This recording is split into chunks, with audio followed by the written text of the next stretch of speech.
En el número 15, recomendado por 14 listas de las 20 analizadas, se encuentra Moby Dick, de Herman Melville, publicado en 1851 en Estados Unidos. Convertida en un clásico de la literatura occidental, la narración gira en torno al conflicto entre el capitán Ahab, decidido a cobrar venganza, y la gran ballena blanca Moby Dick, simbolizando con ello la maldad y el mal incomprensible, así como la lucha entre la razón y la locura. Herman Melville se propuso escribir una obra monumental basándose en su propia experiencia ballenera y en una historia real, la del ballenero Essex embestido por un cachalote en 1820.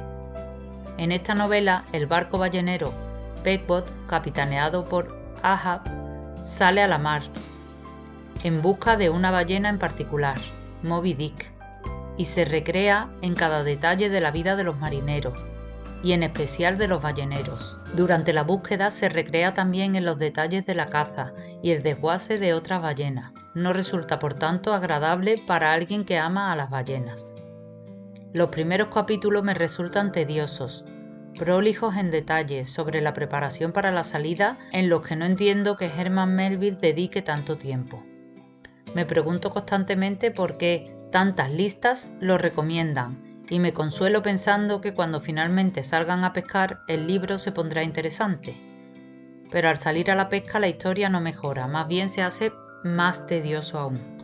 Durante todo el extenso libro no he conseguido conectar ni mantener la atención hasta llegado el capítulo 132, a punto de terminar el libro. En este capítulo, Ahab, capitán del ballenero, hace un balance de sus 40 años en el mar. Es el único momento del libro en el que consigo desconectar de mi entorno para sumergirme en la novela y conectar con lo que se está narrando.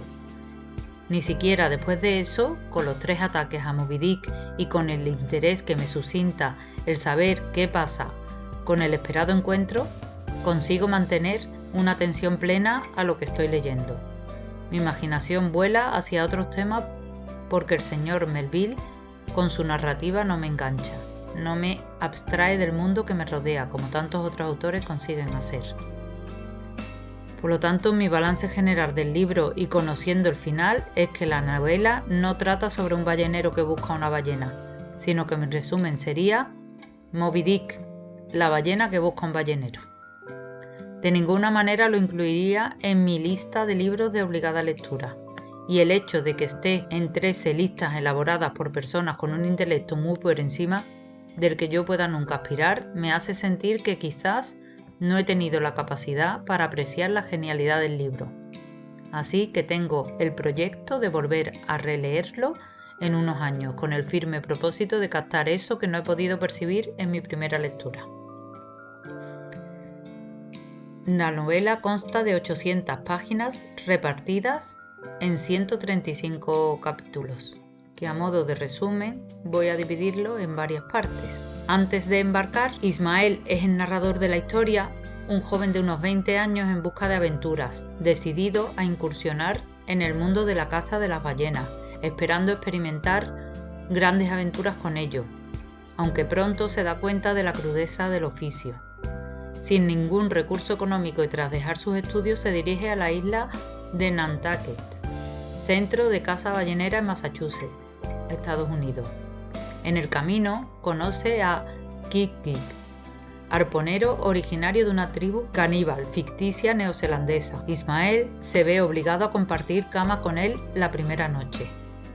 El joven Ismael pasa frente a una capilla a cargo del padre Maple, arponero retirado y ahora predicador. El religioso comenta el pasaje bíblico de Jonás, el profeta que pasó 3 días en el vientre de una ballena. Tras visitar los barcos balleneros Devil Dam, el Tit-Bit y el Pequod, Ismael decide que se embarcarán él y su amigo Kit-Kit en el Pequod, decisión que no abandona ni siquiera tras la advertencia que le hace un desconocido sobre el peligro inminente. El inicio de la travesía. El Pequod se hace a la mar bajo el mando del primer oficial, ya que el capitán está misteriosamente ausente.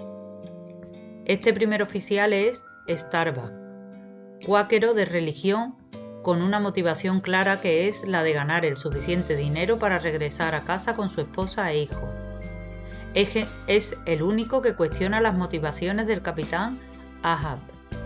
El segundo oficial a bordo es Stab, de unos modales cuestionables, pero con una profunda comprensión. El tercer oficial a cargo es Flask.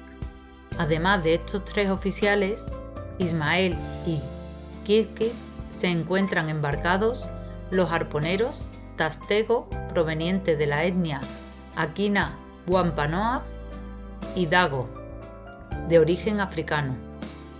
Hasta unos días después de encontrarse en alta mar, no hace aparición en cubierta el capitán Ahab, con unos rasgos que no dejan indiferente a los marinos, tanto a nivel físico por la cicatriz de su mejilla en la pata de palo que sustituye su pierna izquierda, como por el constante estado de nerviosismo con el que perturba a la tripulación. Aunque no lo revela a la tripulación, el objetivo principal del capitán es asesinar al cachalote Moby Dick, al que responsabiliza por la pérdida de su pierna. Una recompensa para una peculiar misión. El capitán Ahab reúne a la tripulación en cubierta del barco y ofrece un doblón de oro español a aquel que aviste una ballena blanca con la aleta caudal rota y la boca retorcida. Estos son los datos distintivos de Moby Dick, la ballena blanca asesina en torno a la que gira la historia. En este punto, el capitán confiesa sus motivaciones, en medio de un discurso sentimental y pasional que contagia a casi toda la tripulación. El legendario cachalote le había arrancado la pierna izquierda y lo convirtió en un lisiado, en medio de una lucha fatigante. Como venganza, ahora el capitán debía dar muerte a la bestia. Razón, locura y pasión. Con su discurso, Ahab convence a casi todo, pero su primer oficial, Starbuck, capta de inmediato la irracional y peligrosa pasión del capitán, empeñado en vengarse de un ser movido por el instinto de supervivencia. Aunque intenta convencer al capitán, este no se atiene a ningún razonamiento y además se encuentra alentado por el resto de su tripulación, quienes se muestran motivados por el discurso escuchado y por la recompensa prometida. Ceder para persuadir. Aunque tiene un solo objetivo, para disuadir la posibilidad de motín a bordo, el capitán permite que se avisten y cacen otras ballenas. Sin embargo, al identificar un grupo de cachalotes aparecen un grupo de balleneros, liderados por el persa Fedela, grupo que el capitán traía a bordo sin conocimiento del resto. Durante la caza, Ahab, con una actitud arriesgada y heroica, se sube a un bote. La actitud del capitán, junto con la misteriosa aparición del grupo, despierta los comentarios sobre la salud mental del capitán. Un océano de aventuras. Se van sucediendo aventuras de distinta naturaleza. Creen avistar a la ballena blanca para descubrir después que es un pulpo gigante. Luchan contra tiburones. Tienen enfrentamientos con otras embarcaciones balleneras.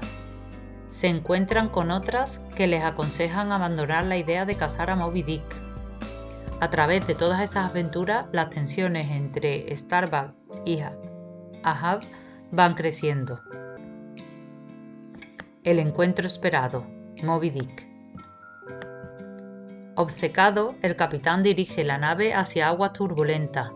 Por ese camino se producirá el encuentro final entre Moby Dick y el Pequod. Bajan los botes rápidamente y comienza una lucha de 3 días. En la primera confrontación, Ahab pierde su bote. En la segunda, su prótesis se destruye. Adivinando los resultados de la absurda empresa, Starbuck le pide que desista. Pero ahora más que nunca, Ahab está enceguecido. En la batalla del tercer día, el capitán hunde el arcopón sobre el lomo de la bestia, que en un acto reflejo de dolor, destruye la proa del barco y lo hace hundirse. Sin embargo, la cuerda del arpón se enreda en la pierna del capitán y es arrastrado por el animal. Solo un miembro de la tripulación sobrevive para contarlo.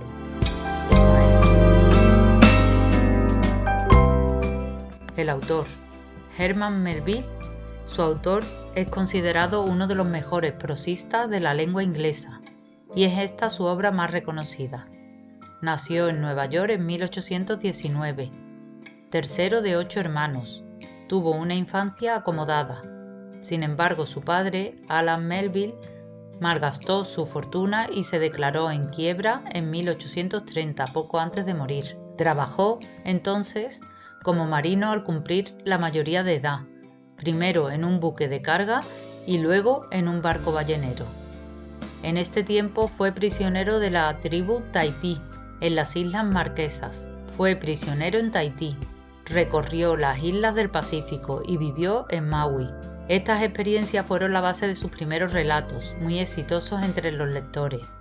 Acushnet, Taipi y Omo. Se casó con Elizabeth Knapp y tuvieron 4 hijos. Con la publicación de la novela Mardi, su reputación comenzó a descender. Lo empeoró con Moby Dick. Incursionó como poeta, ensayista y conferencista, pero tampoco logró consolidarse.